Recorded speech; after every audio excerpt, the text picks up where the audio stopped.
Sir ఇప్పుడు నరేంద్ర మోడీ గారు SC వర్గీకరణకి కొద్దిగా పాజిటివ్‌గా ఉన్నారు. వీళ్ళంతా కూడా కృష్ణమాదిగ నేతృత్వంలో జరుగుతున్నటువంటి ఈ కార్యక్రమంలో ఏబీసీడీ వర్గీకరణకు మద్దతైతే పలుకుతున్నారు.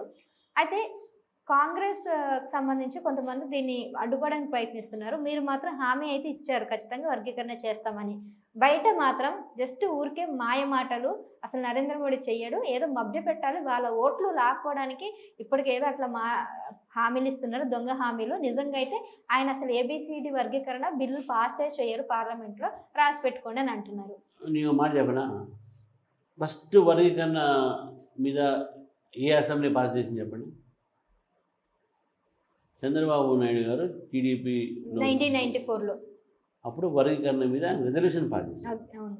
దాని తర్వాత టీఆర్ఎస్ పార్టీ వచ్చిందా వాళ్ళు పాస్ చేశారు. మొన్న కాంగ్రెస్ పార్టీ వాళ్ళు పాస్ చేశారు. ఎవరు అపోజ్ చేస్తుందండి?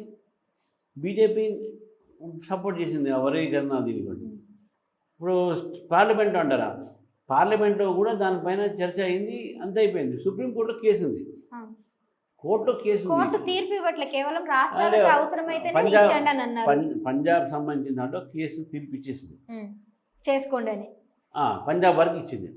ఇంకో 2 కేసులు పెండింగ్ ఉన్నాయి. సుప్రీంకోర్టు ఏమైనా క్లియర్ అయిపోతుంది. దాంట్లో మేమేదో ఓట్ల కోసం చేస్తున్నామని కాదు, అక్కడ అన్ని పార్టీలు సపోర్ట్ చేసినాయి కదా, మీ ఒక్కలే కాదు కదా, అన్ని పార్టీలు సపోర్ట్ చేసినాయి. అంటే రాజ్యాంగబద్ధంగా అయితే అవ్వడం జరగదు అని చెప్పేసి కొంతమంది ఎవరన్నా రాజ్యాంగబద్ధంగా సుప్రీంకోర్టులో అయిన తర్వాత కేసు అయిన తర్వాత దానికి రాజ్యాంగబద్ధమైనటువంటి ఒక చట్టం తీసుకువస్తారు. రాజ్యాంగాన్ని మార్చుకోవాలంటే మార్చుకుంటారు, అప్పుడు కావాలంటే ఆ హద్దు వరకు అవుతుంది, డెఫినెట్గా అవుతుంది. ఎవరు దాన్ని ఏ రాజకీయ పార్టీ కూడా అపోజ్ చేయట్లేదు. ఎవరు అపోజ్ చేయట్లేదు. ఎవరిని అపోజ్ చేస్తే వాళ్ళల్లో ఉన్నటువంటి సబ్ క్యాస్ట్ చేస్తున్నారు, వాళ్ళ బాధ ఉంటాయి వాళ్ళకు. అదే వర్గీకరణ అయితే మాకు నష్టం జరుగుతుంది కొంతమంది ఉంటారు, లేదని కాదు. సరే వాళ్ళని ఎట్లా చేయాలి, ఏంది, వాళ్ళకు కూడా ఎట్లా సాటిస్ఫై చేయాలి వేరే మాట. కానీ ఇప్పుడు ఏ పార్టీ దాన్ని ఏం అపోజ్ చేయట్లేదు. నేను కాంగ్రెస్ పార్టీ చెప్పిన బీజేపీ సపోర్ట్ చేయట్లేదు అని చెప్పి అందరం చేస్తున్నాను కదా. కాంగ్రెస్ పార్టీ చేసింది, బీఆర్ఎస్ చేసింది, కమ్యూనిస్ట్ చేసాం. ఏ రాజకీయ పార్టీ మన రాష్ట్రంలో వర్గీకరణకు అపోజ్ చేయలేదు. బీజేపీ మీద కూడా ఎవరు దాని మీద ఏం లేదు. మన నరేంద్ర మోదీ గారు ఆయన కూడా అదే చెప్పాడు, కోర్టులో ఉన్నది, కోర్టు నుంచి తర్వాత లీగల్ ఒపీనియన్ తీసుకుని చేస్తాము, మేము చెప్పింది చేస్తాము. ఆర్టికల్ 370 తీసేస్తాను, తీసేస్తాను. ట్రిపుల్ తలాక్ చేస్తాను, చేస్తాను. మేము మన దాని ఏమంటారు సిటిజన్స్ అమెండ్మెంట్ యాక్ట్ చేస్తాను, చేసాం. మేము చెప్పింది ప్రతిదీ తీసుకొచ్చినాం. ఇప్పుడు 1 ఎలక్షన్ 1 నేషనల్ అది కూడా వస్తుంది 100%. ఇంకొకటి కూడా ఒకటే యూనిఫామ్ అని అంటున్నారు, నిజమేనా? యూనిఫామ్ సివిల్ కోడ్ అంటే చట్టాలు, అది అందరికి ఒకే చట్టం. హిందువులకు, ముస్లింలకు అందరికి కూడా ఒకే చట్టం ఉండాలి. ఒకే దేశము, ఒకే న్యాయము, ఒకే చట్టము. అది కూడా వస్తుంది. అంటే లైక్ మ్యారేజెస్ విషయంలో exactly, marriages, child rights, property rights, adoptions, దీంట్లో ఇప్పుడు హిందూ గర్లకు ముస్లిం గర్లకు డిఫరెన్స్ ఉంటుంది. ముస్లింలకు ఎన్ని పెళ్లి చేసుకోవడానికనే వాళ్ళకి చట్టం. లేడీస్ కూడా వాళ్ళకు ప్రాపర్టీ రైట్స్ అవి లేవు. కానీ అట్లా ఇప్పుడు వాళ్ళకి వస్తుంది, దీని ద్వారా వాళ్ళ బెనిఫిట్ అవుతారు. అడాప్షన్ రైట్స్ లేవు మన దగ్గర, హిందువులు ఉన్న అడాప్షన్ రైట్, పిల్లలు సంబంధించిన రైట్స్ ఇవన్నీ. అందుకనే అన్న బాలలకు, బాలికలకు, మహిళలకు ఈ యూనిఫామ్ సివిల్ కోడ్ తోని మొత్తం దేశంలో అన్ని మతాల వారికి న్యాయం జరుగుతుంది. మీరు ఇవాళ కూడా సుప్రీంకోర్టు ఆ విషయంలో మాట్లాడింది. సో కాబట్టి యూనిఫామ్ సివిల్ కోడ్ ఇప్పుడు ఉత్తరాఖండ్లో స్టార్ట్ చేశారు, దేశవ్యాప్తంగా కూడా అవుతుంది. అది అంటే చట్టాలు కదా, కన్విన్స్ చేసి దాని మీద ఆర్గ్యుమెంట్ చేసి డిబేట్ చేసి దాన్ని తీసుకురావచ్చు, తొందరపడి తీసుకురాకూడదు. అది కూడా అవుతుంది. ఇంకా ఎట్లాంటివి తీసుకొచ్చే అవకాశం ఉంది బీజేపీ? ఇప్పటికైతే చాలా మార్పులు తీసుకొచ్చారు. ఇటు ఎడ్యుకేషన్, న్యూ ఎడ్యుకేషన్ పాలసీ, తర్వాత 33% మహిళా రిజర్వేషన్, ఆర్టికల్ 370 తీసుకొని కాశ్మీర్లో మన భాగం పెట్టి కాశ్మీర్ రిజర్వేషన్స్, తర్వాత 10% ఎకనామికల్లీ బ్యాక్వర్డ్ అగ్ర కులాలకు రిజర్వేషన్. ఇవన్నీ మామూలు మాట కాదమ్మా.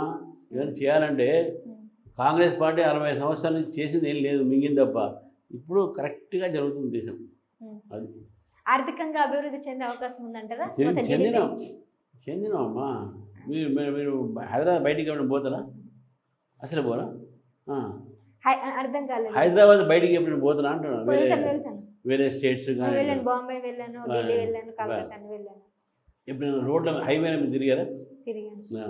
ఇంతకుముందు ఎంత మీరు హైవేలు ఎన్ని ఉండేది కదా మనకు, కొన్ని ఉండే. అప్పుడు రోజుకు 8 కిలోమీటర్లు వేసేది, ఇప్పుడు రోజుకు 50 కిలోమీటర్లు వేస్తున్నారు. మనకు అప్పుడు ఎయిర్పోర్ట్లో ఇప్పుడు అన్నీ చెప్పారు కదా, ఏమైనా తిరుగుతున్నా ఫ్లైట్లో పోయి ఉండొచ్చు. ఫ్లైట్లో పోయి ఉంటే అప్పుడు మనకు 70 ఎయిర్పోర్ట్లు ఉంటాయి, ఇప్పుడు 150 ఎయిర్పోర్ట్లు ఉన్నాయి. ఈ 10 సంవత్సరాలు చెప్తున్నాను నేను. అప్పుడు మనకు మన పోర్ట్స్ ఇవన్నీ ట్రైన్స్ చూసుకున్నాను. మనకు ట్రైన్స్ అప్పుడు అన్ని ట్రైన్ లేట్గా వచ్చేది, పాత డబ్బాలు ఉండేవి.